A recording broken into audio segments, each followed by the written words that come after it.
This is a Hot Pie Original.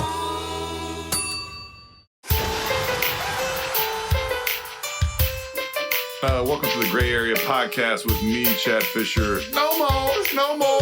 Yo, it's Aaron Cheatham.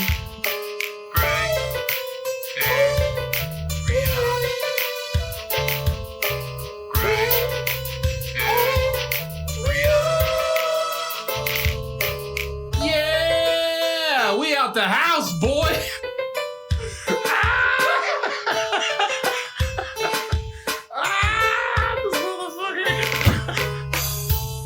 Hey, what's up, everybody? Welcome to the Gray Area Podcast. I am Chad Fisher, alongside my co-host, Mr. Aaron Cheatham. Aaron, how are you doing, brother? Brother, I am fantastic, boy. I'm trying to tell you, we in the Brought the energy today. building. Of course, man. like We it. here at the luxurious Hot Pie Media Studios. Right down here on the shores of the Colorado River in downtown Austin. We're watching people in kayaks and stuff. Like, I'm feeling great. Like, where else can you record and there's people kayaking outside with no bears around? Yeah, right outside of a homeless encampment and shit. That's the thing. That's a real thing. But it's Austin, Texas, baby. And thank y'all for tuning in to the Gray Area Podcast. How you been? How was your? I'm doing great, brother. How was your holiday Happy New Year, season? man. It was fantastic. Got some family time. Got to chill. Yeah? Yeah, got everything I wanted. Got some new Jordans, man. Wait, really? Yeah, dog. Hold on, you got Jordans? Hell yeah. You're a dad. You don't get cool I stuff get anymore. Jordans, man. You know what I got? I get Jordans. My son was born on Christmas, so like our first Christmas as parents, I got a fucking drill. Oh, shit. Yeah, and That's awesome, man. and a necktie. And I was got like, a drill this year, too. That's like dad shit. That's what they do. That's it right there. Yeah, I like it. She gave me some slippers, she gave me a tie, and then she slipped me a Like drill. a remote control holder or some shit. Like We got a new- dad shit. We got a new lazy boy that already had grooves in it. Like, You got like a used lazy boy and shit. Yeah, with like a bunch of dog hair on it and shit. before you're a dad, they give you cool presents. Here's some shoes. Yeah. I got you that video game you want. Here's tickets to go see. This year it's just like and it was something like, to help you work easier. yeah, I'm gonna need shit done around the house. Here's a drill. Yeah. Here's the ladder. Remember I was telling you about those gutters last week? And get your ass up. Remember when we couldn't reach that light bulb and we had to borrow Benny's ladder? Don't have that problem no more. So I got you a ladder for Christmas and a lawnmower. Damn, thanks. Looks like I'm going to work. In fact, open the back. There's a shed full of stuff for all you. kinds of tools so for you to can fix build shit. me shit. Yeah, dude. Like, motherfucker. You're a carpenter and a plumber now. Yeah, all you of a didn't sudden. even know it. Yeah, it's awesome. Welcome to Dad. Merry Christmas. That's hilarious, man. Well, I'm super excited. I know you are as well, man, because we got an awesome guest. We got an awesome guest. Before we go to our guest, do you have a shout out? Do you have let's you have do a this. tip of the hat? Do you have a flip of the cup? What you got? A shout out to Boston University study finds that I forget the gentleman's name. I'm sorry, but finds that 9 out of 10 people that die from COVID have like a very low levels of vitamin D in their body, and I think this is like super interesting. It's obviously something we need to look into more and talk about a little bit more as well. And then their basketball team wears masks to play basketball now, dude, which is so fucked up. Like, they don't even have them all. I was watching the highlights last night. Everyone's like playing. It's like below their nose. I'm like, what are we doing this for, man? This is ridiculous. Right. They're like, until someone passes out and dies, they're like, all right, hold on, maybe we shouldn't do that. I just want to clarify for myself. Yeah. You're shouting out Boston University. I'm shouting out because Boston they're killing it University. right now in this COVID game. And then their basketball team looks like a bunch of like, I don't know, like fucking. It looks like MASH in real life. Yeah. But they're playing basketball. Yeah, kind of, yeah. Yeah. Which is a great show. It was a great show. Yeah, one of my favorite shows. I like to give a shout out. My shout out is to John Huber, also known as Brody Lee, formerly in WWE. He was known as Luke Harper, but he passed away recently. And when he passed away, you know, when a celebrity dies, sometimes you get like dirt comes out or people want to, throw shots or, Yeah. but legitimately everybody that said anything about this dude has had nothing but good things to say. Yeah. So that tells you the type of person he was in real life outside of the ring, where everything that everybody said was how much he loved his family, how great of a guy he was, how good of a friend he was. Nobody even sniffed. There was nothing negative even came out at all. He was a great dude. He was an underused talent in WWE. Went on though to show the people that he's a great performer. He will be missed. He passed away at the age of 41. So shout out to Brody Lee, John Huber, and his family. Yeah, that's good, man. Yeah, man. So that's my shout He out. had a hell of a full Nelson too. I don't know, dog. I gotta throw some. I'm a goofball. Why do you hate Russell? Because I'm an asshole, dude. I'm a jackass. All right. See, this is why I don't hang out with people that don't wear draws. You're tripping. This is why I can't hang out with people like you.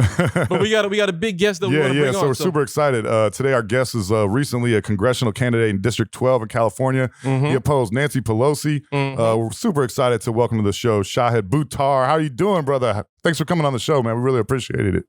It's my honor. Thanks for having me on. Yeah, for sure. Aaron, it's great to meet you both. Hey, pleasure. Y'all got me cracking up over here. Oh, dude. Good. I have a question for you, though. Before we even get real deep in this, I told Chad that if the circumstances lined up, I was going to ask you this question.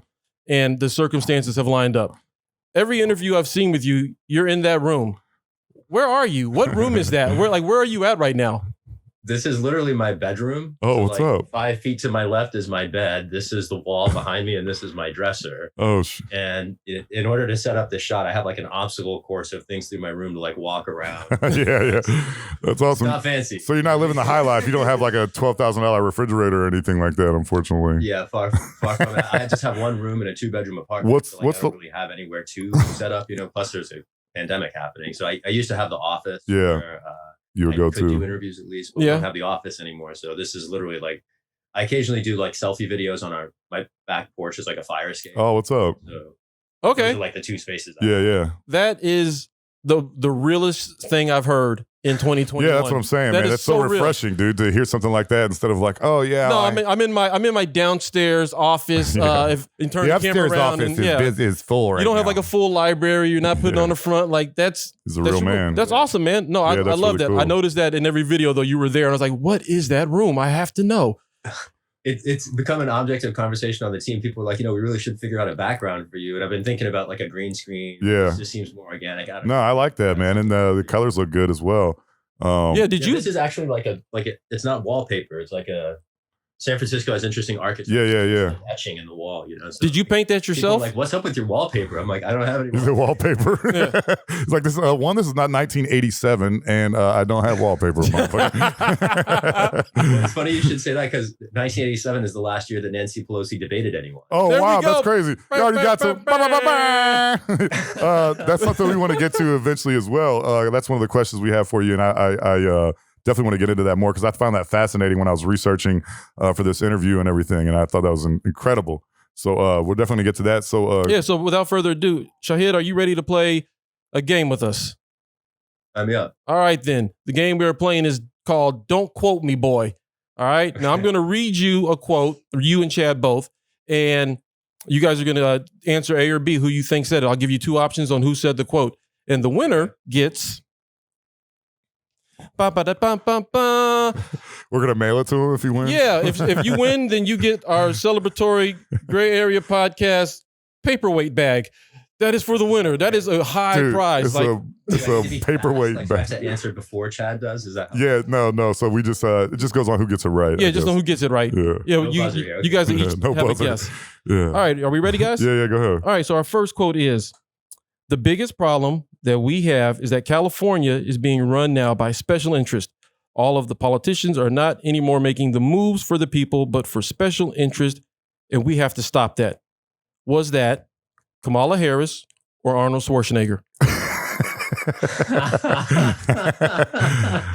That was definitely the Schwarzenegger. Yeah, I have to say it too. Okay. Yeah, it has to be Arnold. All right, both of you are correct. That was Arnold Schwarzenegger. Look at him. All right, then. Progressive ideas, Oh, Arnold. And by the way, all of these, since you are from California, all of these quotes are going to be either pertaining to or from people that are from California. Okay. All right. Whatever starts in California, unfortunately, has an inclination to spread. Was that Jimmy Carter or Ronald Reagan? Again, the former governor. That was definitely Reagan. Reagan? I'm gonna say Carter. It was Carter. It was Carter. look at Jimmy that. Carter said that. Wow. I think he meant it as a diss. Because Jimmy Carter being the first president to put solar panels on the White House, it seemed like he actually was a fan of the things that started here. But, that's foolish. What is it? Inconsistency is the hobgoblins of. Yeah. There you go. He sold y'all out as soon as he got big. Yeah, he sold out real quick. He didn't hesitate to sell out. Here we go. If I don't finish in the top 3 for the next Nobel Peace Prize, something's seriously wrong. Was that Dennis Rodman or Kevin Hart? Ooh. I can repeat it if you guys would like. I'll say Rodman. You say I might go Rodman? with that too. Yeah. You are correct. It was Yeah. Dennis Rodman. Dennis course. Rodman did say that. You beat me though. You got 3 out of 3. I only batted Dude, I'm 2 just out of 3. killing it. Chad prepared. Somebody studied. Yeah. All right. This one is a sports related one. The stats win nothing. I'm still sexy. I'm still great. Was that Deion Sanders or Shaquille O'Neal? Oh, that's Shaq. It's got to be. Yeah. Yeah, that is definitely some Yeah, Shaq. that's some Shaq shit. That is some Shaq mess. Shaq stuff. All right, we got 3 more. 3 more. So far, you're up on the cards by 1, Chad. You ready? All right, yep. Shahid, you ready? Yeah, Here we go. You can look at the state of California, which is on a pathway to destruction because they expanded government too much, thinking that there would always be someone to pay for it. Was that Donald Trump or Greg Abbott? Oh, that's got to be Trump. I'm gonna again. Yeah, I line up with Chad on that. That sounds like Trump. It was actually Greg Abbott. Oh, wow. Texas's own Greg Abbott said that. He don't give a shit. You know, the same Greg Abbott that said, Texas is open for business. Yeah. Bring us your tech. Yeah. Because you're going to hell over there He's on like, the yeah, West Coast. We're totally willing to cut down some forests for some more concrete buildings. We don't give a shit. It's getting hotter here for some reason. No one knows why. All right, here we go. Next to last one. If I had my way, sporting guns would be strictly regulated. The rest would be confiscated. Was that Beto O'Rourke or Nancy Pelosi? Oh, Pelosi. That sounds like Pelosi. I don't think Beto could get away with saying something. Yeah, not in Texas. Yeah, not in Texas. All right, and you are correct. That was Nancy Pelosi. I gotta be honest, I'm embarrassed by confusing Jimmy Carter and Ronald Reagan. You should be, but you should be though, like for real. Like that's your state. You should be on top of this. You can't memorize every quote though, brother, so don't worry about it. All right, last one.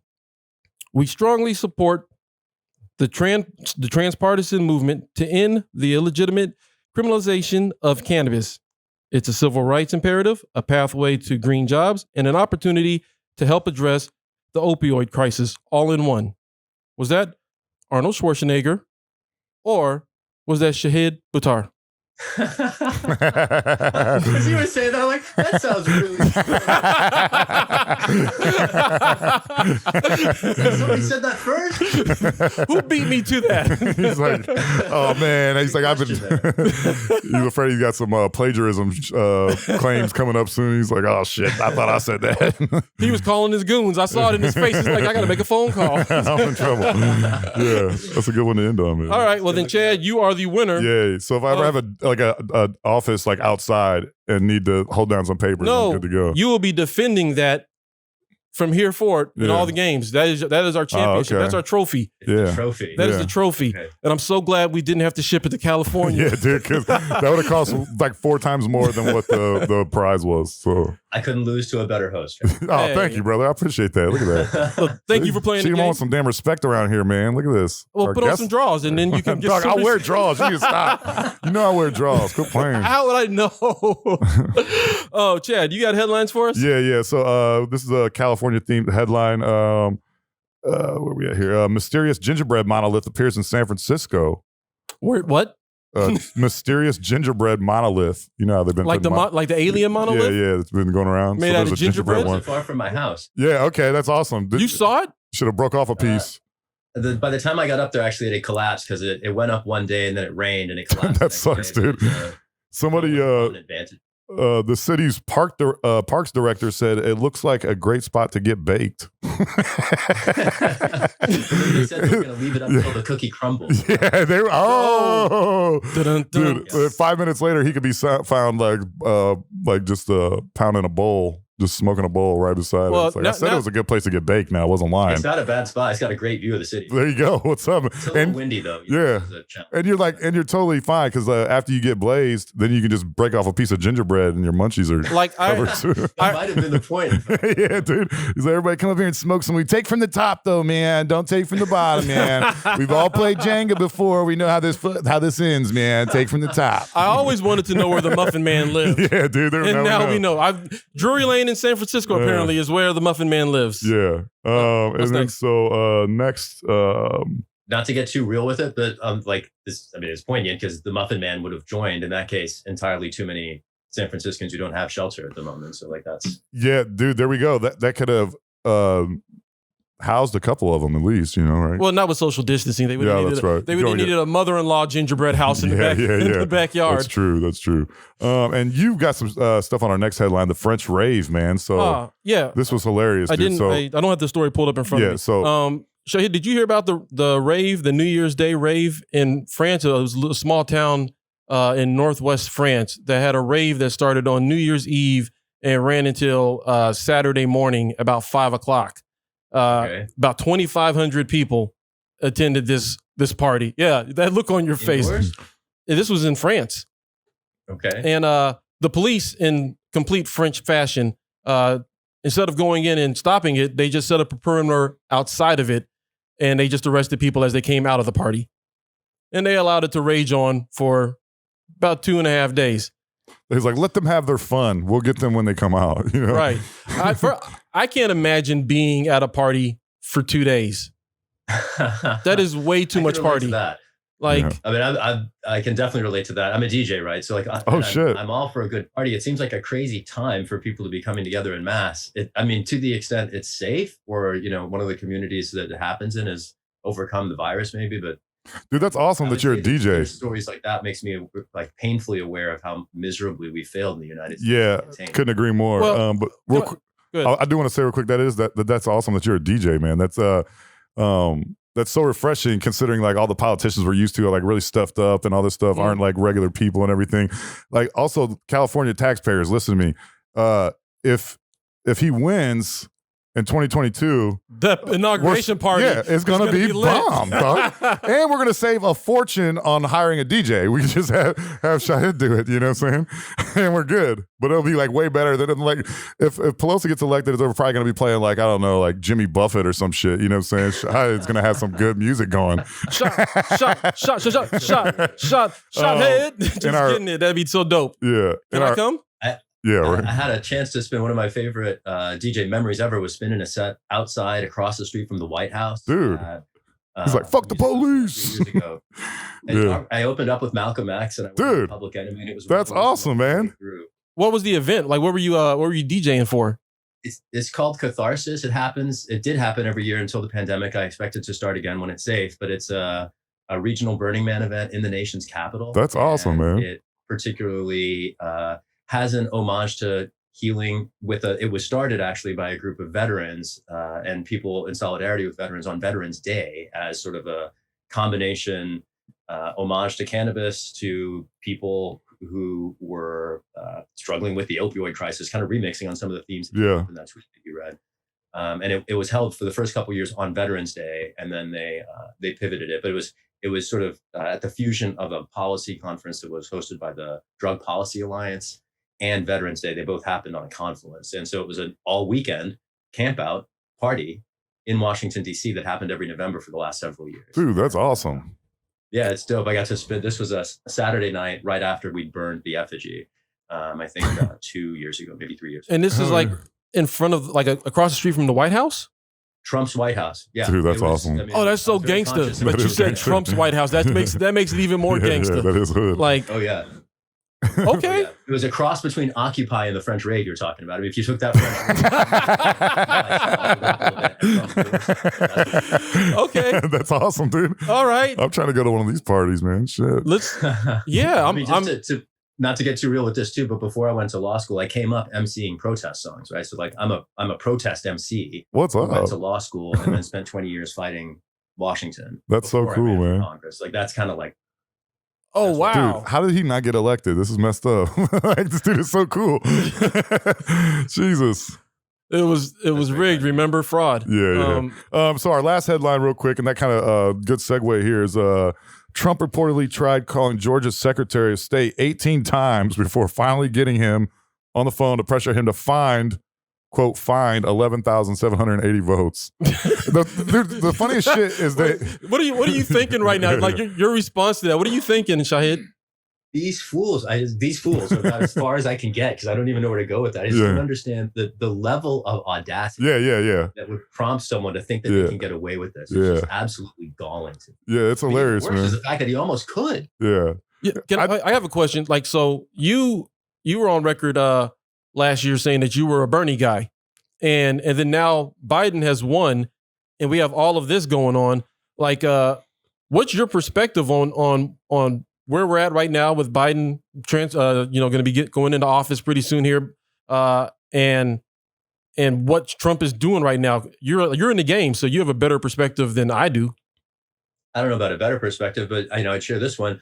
Trump is aspiring to seize the presidency and subvert the republic in no uncertain terms. He's doing it in broad daylight, and he has the support of dozens of Republican federal elected office holders, and that is outrageous. It is. And when people talk about it's not a coup, it is a coup, oh, it's not going to work, none of that's terribly interesting to me. It is absolutely contrary to the oath of office. It absolutely subverts the Constitution. It is open sedition by a major political party. And the fact that we are not framing it that way, I think is terribly dangerous, particularly because when people say it's not going to work, the key to whether it works or not, it's not as if the entire body politic has to say it's okay. It only takes critical decision makers like the Republican senators that are backing up the president. And so we're much closer to the end of the republic than I think most casual observers would care to recognize. And I say this as a legal realist. This is going to sound like a diversion, but I'll connect it back in a second. Several years ago, that was 2012, Barack Obama passed a version of the National Defense Authorization Act that included provisions that could be read to justify indefinite military detention within the U.S. without charge or trial. Mm-hmm. And I wrote an amicus brief in a lawsuit, Obama versus Hedges. Chris Hedges challenged the law. And our point in the brief that we wrote particularly was, you're never going to get a law that says outright, this is happening. The nature of particularly the executive branch is to game the system. And so any leeway the executive branch has, it will claim, if you give the executive branch an inch, it will take a mile. Yep. And that's why Congress exists. It's why it's the first article in the Constitution. The founders of the Constitution wrote it to constrain the executive branch. That's why we have a constitution. We revolted from a monarchy, and we wanted a different system that put the people first. And today's congressional representatives have forgotten that entirely. And that's why Trump even remains in office. If we had Congress that was willing to stand up for its job, he would have been removed a long time ago. And I could chase the rabbit on impeachment and how Pelosi failed there. Yeah. What was the transpartisan case that could have brought him down a year ago? But to get to the other part of your question, now that Biden is there, presuming he comes into office, and I just want to double down on this. It's important that we all stay vigilant for the continuing machinations from the right wing to subvert the peaceful transition of power in which we've all been justifiably proud for hundreds of years. It's much more ephemeral and fragile than people think. But presuming that Biden comes in, I would like to see us in the movement just continue the full-throated resistance to the White House and the right-wing rule of capital that thankfully emerged under Trump. I don't expect anything to change under Biden except the possibility of a lot of comfortable liberals going back to brunch. And that's not okay. We need to stay active. We need to keep pressing for everything from universal basic income, Medicare for all, a Green New Deal. We need to recover power away from Wall Street to the American people and invest our resources for the future, not for the comfort of the opulent.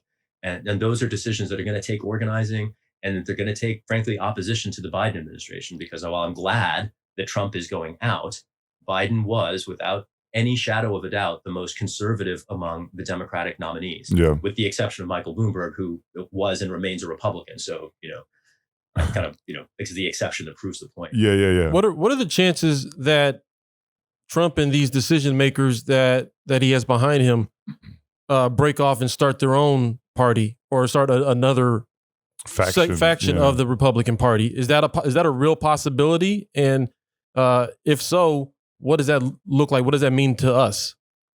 I think to some extent they already took it. They took the main Republican Party, and it predates Trump, right? I mean, Trump's wing of the party to some extent is what became of the Tea Party.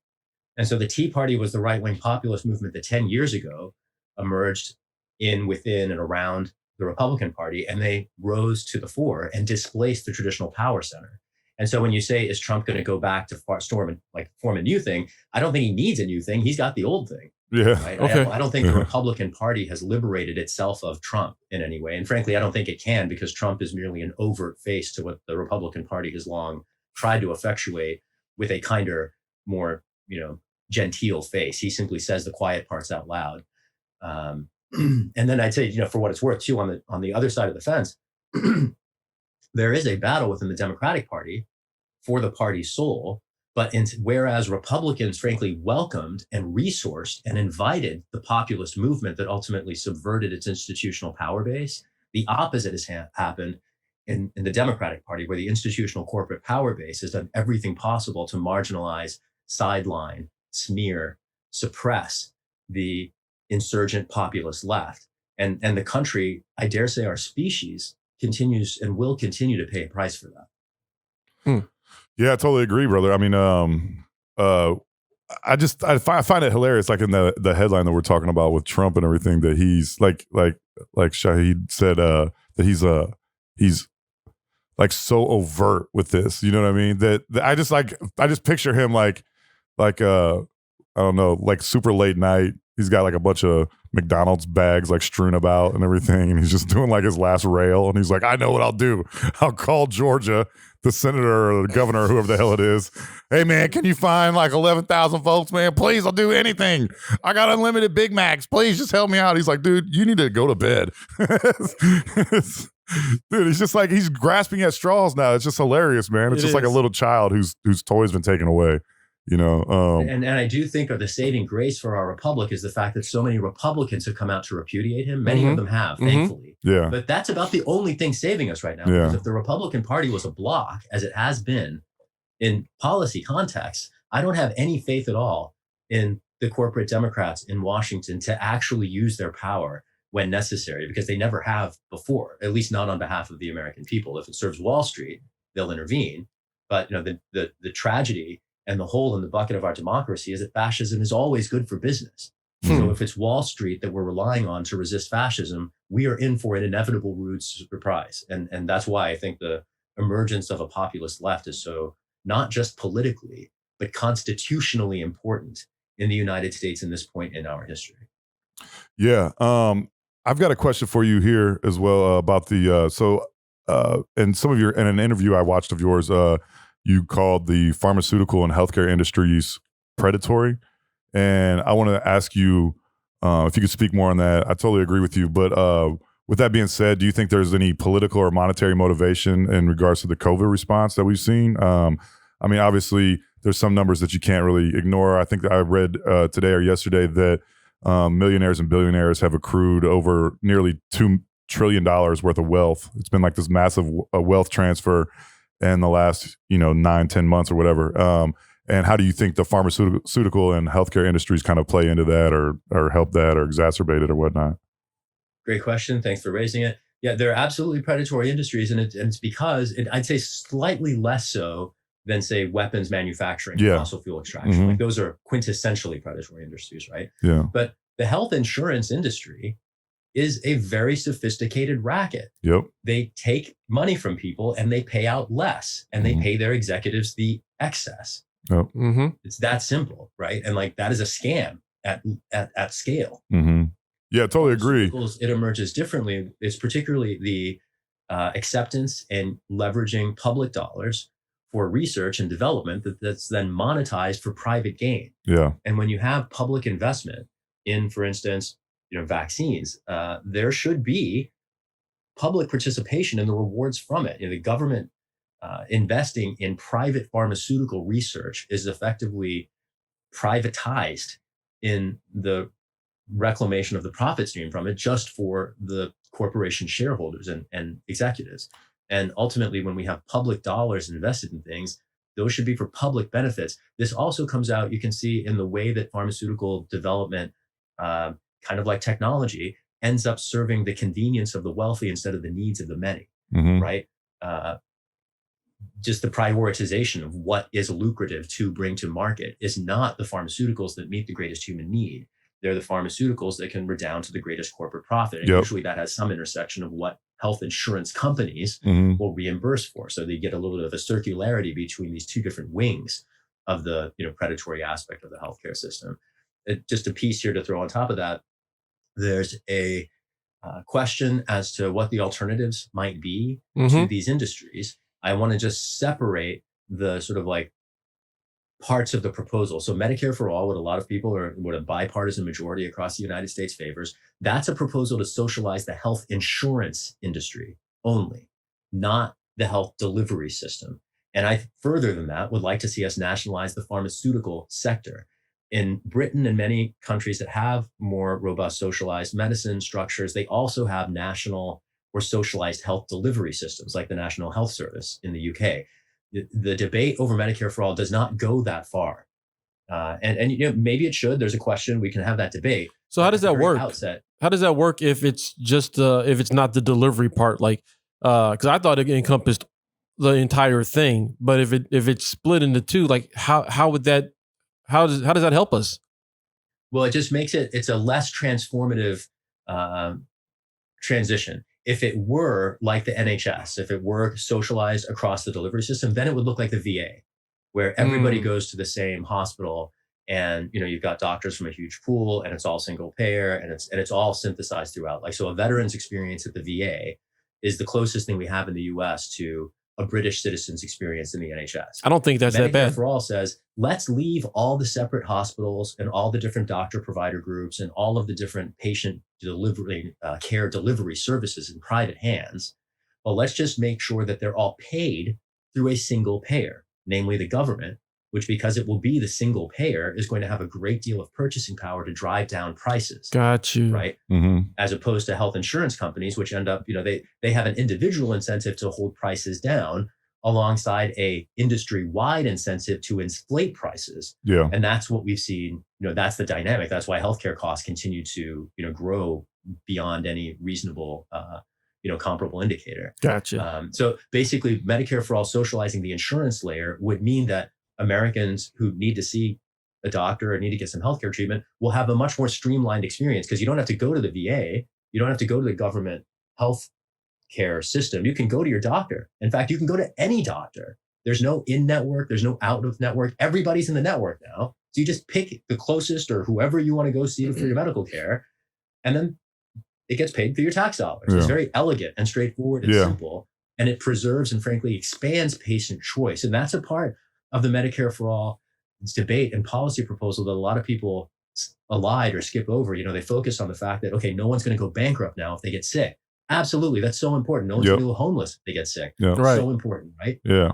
But beyond that is you get more choice in your medical care under a single payer system because you're not chained then to the corporate networks that say HMOs, for instance, lock people into. Yeah. And so socializing the insurance layer as opposed to the delivery layer it'll be somewhat, I think, easier for people to embrace, and it'll be particularly liberatory as people have, you know, infinite choice in how to fill their medical. And of course, the medical industry is pushing back on that hard because like it And they makes have the sense. resources to do so. Because too. they've been making money hand over fist for generations now. So why would we give that up? Yeah, and that leads into my next question, Shahid. You support Medicare for All. I want to ask you, like, what do you think is holding it up? I know you talked about it briefly there. What do you think is holding it up? And if we can't have Medicare for All during a global pandemic, will we ever get it? Like, seriously?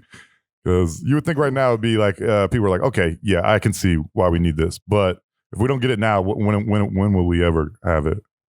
Real talk. Let's start with the first. What's holding it back? I mean, I think Aaron nailed it just in the bridge between those questions. What's holding it back is just massive amounts of corporate capital and the co-optation of Congress and its servitude to corporate capital before the members' constituents. And that's not a new story. That's unfortunately been, you know, demonstrated a million different ways. It's one reason why I say corporate rule is killing us increasingly en masse in the United States. And, you know, to your second part of your question, will we ever get Medicare for All if we can't get it now? I'll give you two answers to that. I mean, first I want to expand the context and I want to give you a real answer that does offer some hope in an admittedly dark time. As you offer me the question, my attitude towards it is I don't want to say ambivalent because I have a great deal of hope. And I also am, unfortunately, I think we're all aware of the reality. And I compare it to the climate crisis. You know, the UN gives us, we're past the point at this point of the climate crisis becoming unquantifiably miserable. And I'm not going to say we're doomed, but like life as we have long known it is not going to be possible anymore. And that is simply a matter of fact. And there's nothing we can do about it. And we are still subsidizing fossil fuel extraction. It is beyond preposterous. It's beyond heinous. And if we can't get a Green New Deal while the entire state of California is on fire and our most powerful voice in Washington derides it as a dream, are we going to get on the other side of the climate crisis? Will your grandchildren have an opportunity to survive? I frankly don't know. Wow. And that's a horrifying thing for anybody to grapple with and acknowledge that is in fact the case. And yeah, if we can't get Medicare for all in the middle of a pandemic, one would hope that this would be the maximal point of opportunity. Now, the hope in that admittedly dark time, I've also said that I don't have any trust or frankly hope for Joe Biden. This goes back to the first question you asked me. But I do, and I don't have a lot of trust in Kamala Harris, but I do have hope in Kamala Harris precisely for the same reason that I criticized her as a presidential candidate. I don't see her as someone who has very deep-seated convictions, which is frankly opportune at a moment like this. Because if there is a loud enough voice with enough voices from the body politic, I think a politician like her will smell the future and want to cement her legacy by standing with it. And, she has been in any number of ways willing to soar corporate capital. And she's also been willing to repudiate her previous positions. And, she came out for the Green New Deal when she was a presidential candidate. I don't think as a vice president, she's going to have a great deal. Maybe she'll have more influence than I hope. But I also think it's likely that she might be the president at some point. And I don't know why I think that's funny. She would be a pivotal figure historically. And just these questions, if she rises to the moment, as I hope that she might.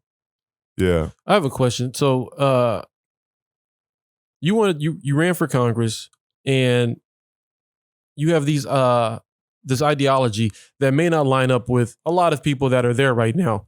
So if you had succeeded in your bid for office, what could you have actually done? You're just one man, from California. Yeah. Like what could you have actually would you have been, do you think that you would have met a lot of resistance from the existing people there that would have made it hard for you to accomplish anything? Like what could you like this is a big dream and big hope and I'm on your side, but what could you have done? It's a fair question. And I see the limits in what I could have done demonstrated in the way that the squad frankly has been frankly unable to resist the continuing corporate rule of Congress effectuated by Nancy Pelosi. Had I won in 2020, the biggest import would have been, frankly, removing Nancy Pelosi as a roadblock to change. Yeah. Okay. No shit. Yeah. I mean, addition by subtraction. I only ran for Congress because my city has been represented by a corporate icon. For my entire time as a San Franciscan. Yeah. Right. I love this city deeply, and I love what it stands for. This is a city that is a cultural capital of the United States. I live at the corner of Haight and Ashbury, which has a storied legacy. This is where the movement to promote free speech during the war in Vietnam reached its zenith. This is a hotbed of the environmental movement, of the movement for gay liberation and inclusion of all peoples, even though it has a frankly terrifyingly strong white supremacist sort of culture just beneath the surface. But those things notwithstanding, San Francisco doesn't deserve to be represented in Washington by somebody who stands with Wall Street. It deserves to be represented in Washington by somebody who stands with San Francisco. That's a real ass answer right there. That's agree. You know what? Like, I already liked you, but that's just, to say that you ran for the office because your city deserves a better representation than what they've been getting. Like, fuck yeah. I rock with that. I think that's honorable as hell. Like, I don't understand how this is a difficult choice to make. You got a woman who eats $17 ice cream. You sound so California. You got a guy that's a DJ, man. Come on, shit. Like, I know who I'm partying with. God damn. I mean, when I think about people that I want to represent me glow sticks out. In anything, whether it's legally or whatever. Yes, if I'm at a rave, even the person that I want to represent me, like I want them to have that passion for me, Totally and if you're a city, if you're San Francisco, you want the person that represents you to represent you. You know what I'm saying? Yeah. And that's you hit all those notes, brother. Like, yeah. I totally agree. And to go into that a little bit further, about Pelosi here. So you mentioned earlier that she hasn't debated anybody since the Reagan administration. 87. How is she able to get away with that? How has nobody else been like calling like, this is utterly ridiculous? You have to at least like express your views and defend your views. Is this so like, I'm sure it's for a number of reasons, but she doesn't actually get pinned down to anything. But who's voting for somebody that won't debate? That's what I find. Sitting there going, I find that fascinating. She doesn't want to talk. It's fine. Yeah, it's fine. Who's voting for that for 40 so years? Many layers here. So yeah, you're absolutely right that on the one hand, not being willing to defend your ideas in public should be disqualified. Yeah, totally agree. Someone who describes themselves as a public servant, right? I mean, just as a threshold matter, that's absolutely true. Setting that aside, mic drop. The reason that Pelosi has found her way to Congress for the last 33 years is because she hides behind corporate propaganda. The electorate, frankly, has no idea what her record was. If San Franciscans had any idea how much Nancy Pelosi enabled Donald Trump over the last several years, there's no way she'd go back to Congress. And I made the case in every forum available to me. I literally rode around the city on the top of a van rhyming over house beats for the last 6 months about exactly this. Been on every webcast we could get on, been all over the city. Yeah. I came up as a street MC, like rhyming in the street. The corner of 16th and Mission. Like I get as close to the ground as I can get. This dude is hood, man. Shit. The case who grapple with the facts, they get it. And the fact of the matter is that every corporate media outlet in San Francisco either silenced me or smeared me. Wow. And no one would talk about the issues for the last 6 months of the campaign in the middle of a pandemic. And while the state's on fire, I couldn't get anybody to talk to me about the Green New Deal or Medicare for All because they were all interested in basically a smear campaign that had weaponized identity politics to try to tear me down. And, I go back, I want to connect this to the other, the question we were just raising before. And I appreciate your, kind of reflection on what drove me to run. I just want to make this point because it didn't get acknowledged a lot when I ran. I've done the job before without a seat in Congress. I went to Washington twice. I left my life in San Francisco in 2003 and again in 2009 to go to DC and fight the right wing. And I worked as a lawyer. I helped, I litigated one of the first marriage equality cases in the country while I was organizing grassroots resistance to Bush and his wars in the streets. And then I went back under the Obama administration to fight him from the left and to try to stop the immigration deportation wave. And I was part of Occupy. I was part of the Ferguson uprising 7 years ago. And, long before I ran for Congress. And I was reduced in running for office against Pelosi to some abstract lawyer and then sort of, viciously attacked based on my identity. And, if people looked at the receipts, that's what I'm trying to get at. They compared my receipts to Nancy Pelosi's receipts. I stood for gay rights when Nancy Pelosi wouldn't. And I did it as a cis hetero Muslim man raised in the Midwest long before it was popular. There's receipts there. I am willing to do unpopular things that end up being right in retrospect. I've called the shot for the last 20 years and I'm tired of saying I told you so. I just wish we could make better choices. And I'm in a position to help us do that if my neighbors see fit to put me in that position to represent us in Washington. And while we were unsuccessful last year for any number of reasons, the future, subject to the caveat you asked a minute ago, will we ever get Medicare for All if we can't get it now? While whatever that answer is, I'm willing to do everything possible to make sure that we try, whether it's possible or not. I'm willing to go down swinging. Yeah, I think the one thing that frustrates me the most is like the hypocrisy of Pelosi and everything. Is just that, like you talked about earlier, you said like not debating, you should be disqualified for that. I remember in an interview or a press conference she was doing a few months ago, someone started asking her specific questions about the latest scandal that she was involved in or had ties to. And she just flat out said, like, I'm not going to answer it. And I remember telling my girlfriend, after I would watch that, I thought, like, you don't get to do that. You don't get to just say, hey, I don't want to answer this. No, motherfucker. Like, you have to, you work for us. You don't get to just say, no. Okay, next question. Like, you don't get to do that, Does it remind you of anyone in Washington? Yeah, right. Yeah, it sounds very familiar. Yeah. So, and the parallels don't end there. Just to lay this out too, Trump and Pelosi are both wealthy people in government, born with silver spoons in their mouths, to powerful, connected East Coast families who went on to govern by theater and photo op while evading and ducking tough questions. That's a great point. And they both guard their class interests. It's precisely the thing that aligns them. Yeah. And I just wish more people saw that similarity. And it takes turning off MSNBC and totally actually reading the news to do it. But reading between the lines too. Of corporate propaganda dedicated to these fictions. Yeah. A lot of people, unfortunately, I think have been effectively brainwashed in the United States. A big part of totally agree is liberating people from that dynamic, I think. Yeah. So here in Texas, like we hear the news from California, and to me it feels like you guys are living in a different place. I feel like everybody I talk to, all my friends and people that I have in California, seem like they're driven by fear right now because of the pandemic and because of tensions from 2020 in general. It just seems like everybody over there is living more cautiously than everywhere else in the country. Like, do you think that you guys know something that the rest of us don't know? Is there something that we don't see that we should be paying attention to, and this is why everything is so serious over there right now? Well, I mean, I think in terms of what people here might, and I don't think it's unique to California, and I would even describe this as a shared understanding in many urban centers across the United States. People here understand that we are interdependent, right?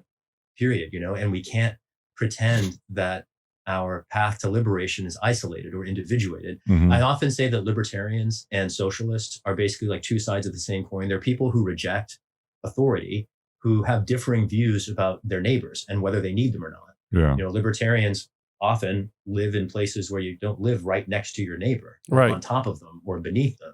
It's like if my neighbor uses the restroom, I hear it in the pipes. Yeah.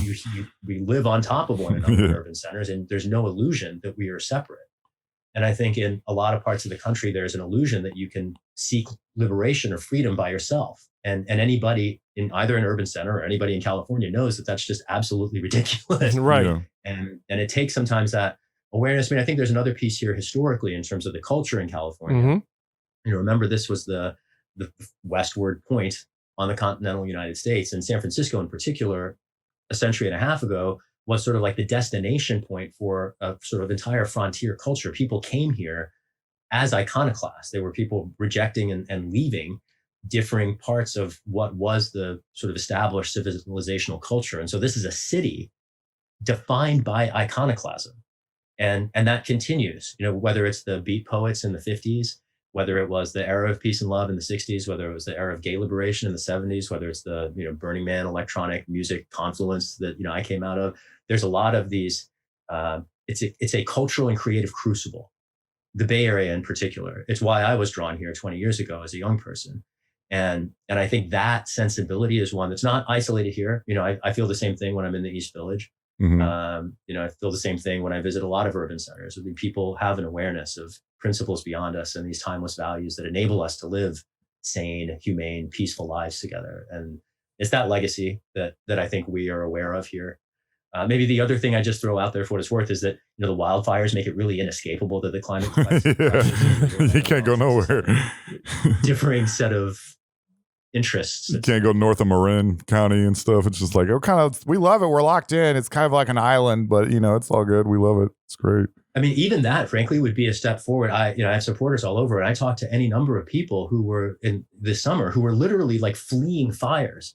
I remember one conversation that's etched into my memory. I called a supporter, and I call my supporters as part of my job. I spent a lot of time doing that. And they were straight up in the car in the middle of an evacuation. And I was just like, my thoughts are with you. Let's talk another time, obviously, right? But like to hear from people living crisis in real time, preventable crisis. Yeah. Like, this is a human engineered global catastrophe we have effectively contrived for the sake of the convenience of industrial interests that we are too timid or weak or afraid to repudiate and overcome and overthrow and replace. And I put it this way: climate chaos is already killing Californians, I think, and Floridians, I think, also recognize how imminent and emergent it is. I think in Texas, maybe there's an illusion. Yeah, definitely. Still far off. There's a lot of illusions here in Texas. Yeah. Just to kind of put a bow on what you just said, I find it interesting. I'm not sure that a lot of people know this, that Pelosi has around $40 million, I've heard conservatively, invested in real estate. And so now she's, I just want to know how that's not a conflict of interest for her to deny a moratorium on rent while she's holding tens of millions of dollars in investments in the same company that they're going up against. It's mind blowing. And beyond that, I mean, the 40 million in real estate, she's worth a lot more than that. Yeah, I'm sure. I mean, they changed laws in Congress to basically legalize behavior she had been committing that previously was insider trading. Jesus. That was many years ago. Yeah. There's other conflicts of interest. I mean, the fact that she Here's a scandal in San Francisco that connects squarely to Pelosi and the real estate that nobody talks about. We have one of the country's worst examples of environmental racism right here in San Francisco. There's an entire neighborhood. Of course, it's our last Black enclave in San Francisco is the Bayview and Hunters Point, and it's a neighborhood that was poisoned by the U.S. Navy for 50 years. Jesus. It's the site where they built the nuclear bombs that were detonated over Hiroshima and Nagasaki. They were built here in San Francisco, and the entire neighborhood where they were tested, where they were built, where the ships were cleaned after doing the bomb tests in the South Pacific, that entire neighborhood has asthma rates and breast cancer rates, not only through the roof, they're among the worst in the world. Wow. And it would be great if Hunters Point had a powerful member of Congress who might show up for their interests. But what has Nancy Pelosi done for Hunters Point? She engineered a real estate deal to privatize the land on which now tens of thousands of housing units have been built on toxic land. People have to sign covenants if they move in that they won't grow food out of the soil. God damn. That's amazing. That they won't grow food? Wow. Ask me how many national journalists have ever asked Nancy Pelosi about it. Zero, once, I'm sure. ever. Yeah, zero. The exact same number who've ever asked her why she hasn't debated since 1987, and that is zero. This lab dogs, it's like it's a whole, like it's cyclical, you know, obviously like the corporate media obviously doesn't hold her accountable. And then she gets to hide behind her corporate donors, and she's just running roughshod over there, man. She's and since 87, she hasn't debated anyone. Like, I can't. That is mind blowing to me. And also that you've seen like debates have kind of become a thing of the past in general. You know, you don't see this too often, especially with people like her. It's just like she's like a queen almost. You know. Well, that's the nature of long-serving corporate incumbents, is they attain this air of entitlement, and they think that they are entitled to their positions. Mm-hmm. I mean, it's worse than that actually, in that the Pelosi's are a family dynasty, and she is the matriarch of it. They've been openly grooming her daughter to serve in the seat if Nancy ever retires. Her nephew is the governor of California. Jesus. Her brother served in Congress. Oh, that's her right. father was Yeah. a big city mayor. Really? Like, I didn't know that. I forgot about that. all these things are true. And you know, if there's anything that disturbs me more than corporate rule, it's nepotism. My family immigrated to the United States. I am an immigrant, a proud immigrant. And we came here for freedom and opportunity. There's a set of principles embedded in our Constitution. One of them is an anti-nobility clause.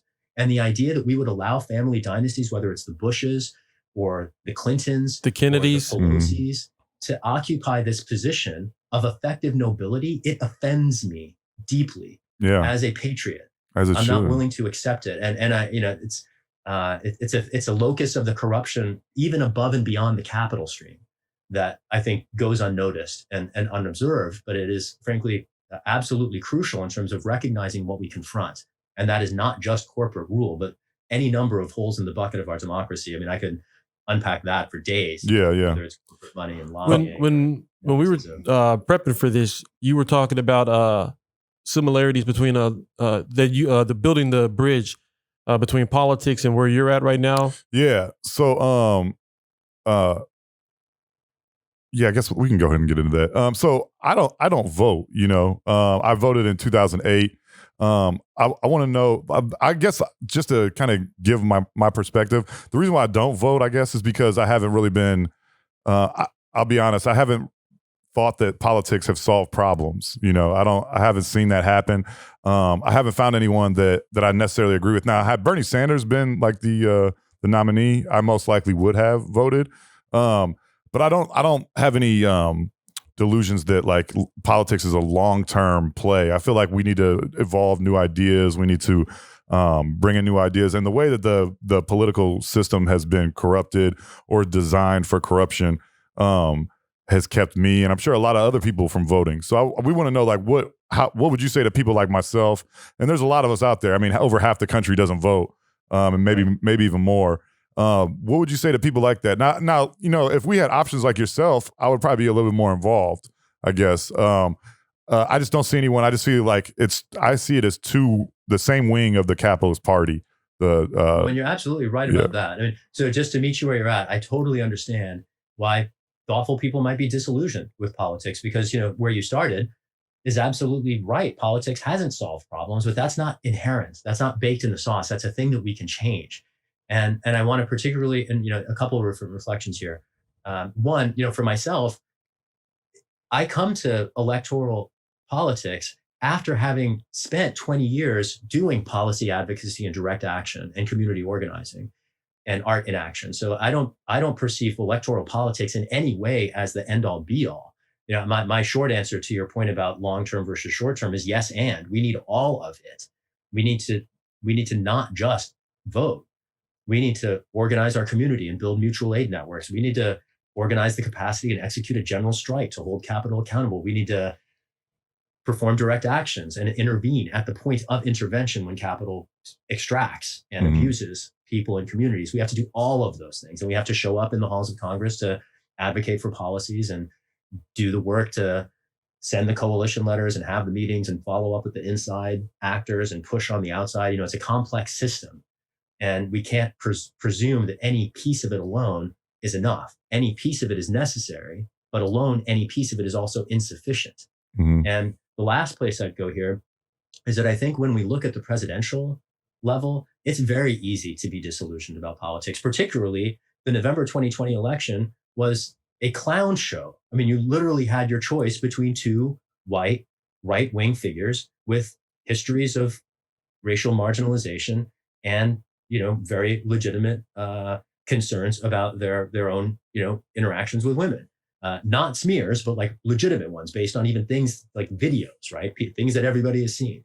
And it just strikes me as amazing that that is the spectrum of choice we are afforded. And I can completely understand why, looking at that level of the ballot, why someone with your perspective would be like, man, F this, I'm not going to participate. This is a joke, right? Yeah. But the point here is to look down the ballot, because past the president, you know, yes, I ran for Congress, and I'm, you know, one example I would hope of a thoughtful candidate that people might get behind if they have me on the ballot. But beyond Congress, even when you start getting down into state legislatures, particularly city councils, school boards, even, there are all kinds of insightful, inspiring, committed truth tellers that are running for office down ballot across the United States. And even if you're uninspired by the presidential candidates, you forget them.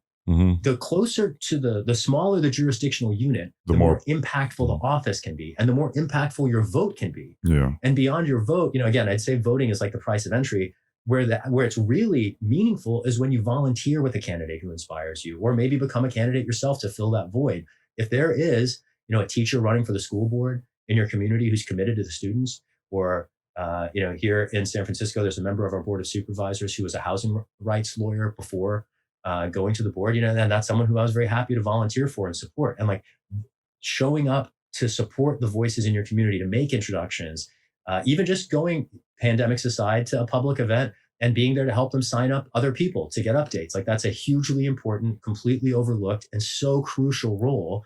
I see ultimately electoral politics as just one link in a chain.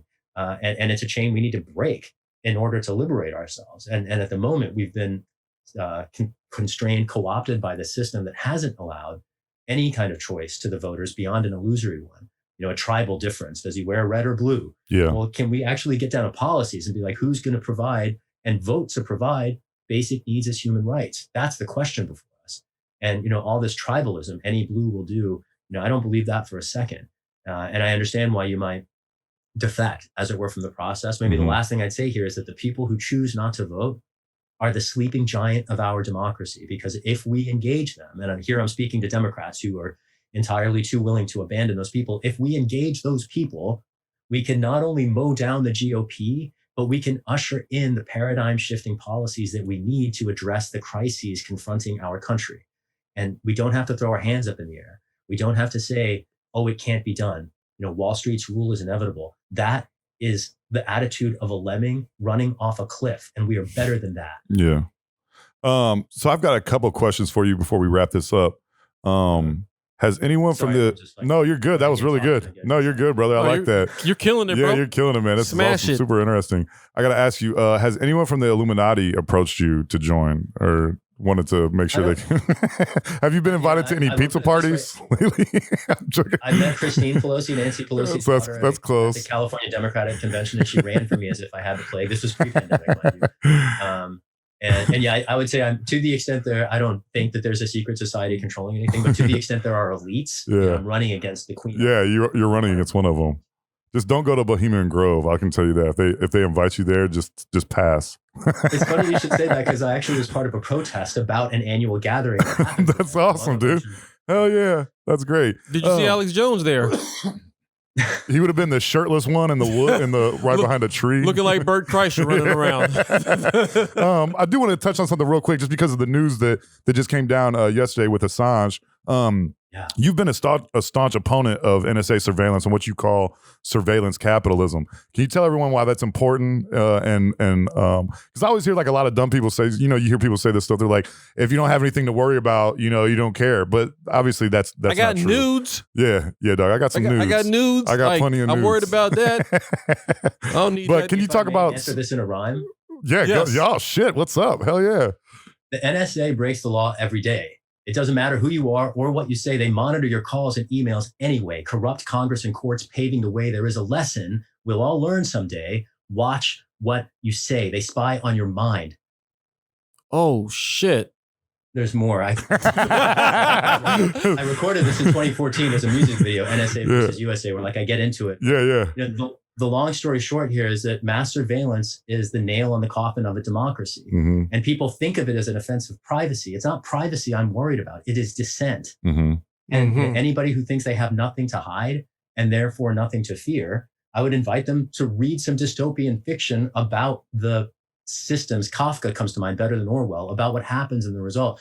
I would particularly paraphrase Edward Snowden here. He says that if you think you have nothing to hide and therefore nothing to fear, it means probably that you don't have very much to say. Yeah. And the whole point of privacy constitutionally is to enable vulnerable people to speak. Mm-hmm. Because the First Amendment isn't just a right to speak. It's a right to hear everyone. And if anyone is silenced, the theory of our Constitution is that we are all harmed. And that's a crucial thing to recognize here, because if that's the case, we can't presume that it's safe just because any one of us have nothing to fear. Because if your neighbor is silenced, it means our democracy internalizes a harm. It's not the threat to individual privacy that particularly alarms me. It is how surveillance and secrecy both represent a hole in the bucket of our democracy. I want to connect this to history, so I'm just going to jump to a different verse in the rhyme that I forgot. But this also is particularly important because we're about to celebrate Martin Luther King Day later this month. And this relates to the answer to this question. So for 100 years, since World War I, the FBI versus free speech held the gun. Constitutional rights on the run. The Palmer raids were first, but not the last one. Fast forward 40 years to the real Red Scare. McCarthy did a number, but the FBI was there. Man, they were everywhere. They knew what you wore to bed. They prosecuted people for the thoughts in our heads. They tried to drive MLK to suicide. No one even knew why Brother Malcolm died. Fred Hampton was killed in his own house. Inside, the feds bombed Earth activist Judy Berry and lied, and those lies go all the way up the chain of command. The FBI lies to judges when on the stand. The director, the head honcho, the man I'm referencing here in July 2010 Senate Judiciary Committee hearing, said his lies were unplanned, that he didn't understand that it's the FBI and the NSA against the Constitution. We, the people, are the ones our government is abusing. But here's the key. We can force any agency to acknowledge our rights if we build a movement raising our voice. That's all. Can we do this? Is this more appropriate? I might throw you a link to the music video. Yeah, please do that. Please. That was awesome. Absolutely. Shahid, we want to get you on again sometime, later in the future. If you're down, this is a great interview. I hope everyone. Hope you guys learned something. Yeah, I hope you learned something. I hope you learned something. You tuned in thinking you was going to get a bunch of laughs and chuckles. You didn't even know you was going to get some real knowledge dropped in your head. We're serious sometimes, man. Shahid, that was awesome, thank you brother. so much. What an awesome interview. Honestly, opened my eyes to some things. Great conversation, man. And man, we really appreciate you being here. Yeah, I really definitely. appreciate y'all. I speak a lot about issues, but I don't often have a chance to talk about culture beyond politics. So I appreciate you, just expanding the frame and giving me. Yeah, definitely, brother. For sure, and like we said, we want to have you on again sometime in the near future and everything, and we can expand the conversation and touch on some things that we weren't able to get to because we had tons of questions and amazing interviews. We can keep going down this road. Can you give the people link where they can find you? What your handles are, website, everything? Thank you. I appreciate it. Yeah, I'm online at shahidforchange.us. You can also, a short link to it is shahid.fyi. And I'll say this too, I haven't formally declared my candidacy for 2022, but I'm exploring the possibilities. So if folks want to see me run, show some support. I need help to make it happen. Yeah, So show some support. share the site. Yeah, definitely. Thanks for having for coming on the show, brother. We really appreciate it. This was awesome. It's hilarious. For sure. Super interesting guy. We'll have you on again soon, brother. Thanks again. Stay safe. And next time you might get this. Yeah, who knows, man? That might be yours next Brush time. up on your California. I'm gonna start studying right now. Yeah, there you go, Get brother. on your California love, brother. Right. Awesome. Good work, y'all. Thanks, All right, brother. Have a Take good care. day, man. Peace. Peace. And thank you guys for thanks for tuning in to the Gray Area podcast right here on hotpiemedia.com. Chad, Yeah, you can find us there. Find us on Instagram. It's at podcast. The Gray Area. Uh-huh. You can find us on hotpiemedia.com / The Gray Area Podcast. Facebook. Facebook is .com / The Gray Area Podcast as well. You can find Chad on 12th and Chacon later on tonight. You can find me 12th and Chacon with the wife beater on. With the wife beater and no draws. just a backpack and shit. Just a sandwich board. Dog, I wear Just a draws. You need don't to wear stop with this draws. shit, man. You about to like start like some awful rumors and shit. That's exactly what we're going for. Hey, thank you guys for tuning in again. Thank you for just letting us be us. Until next time, here's Mud in Your Eyes from the Gray Area Podcast. Peace.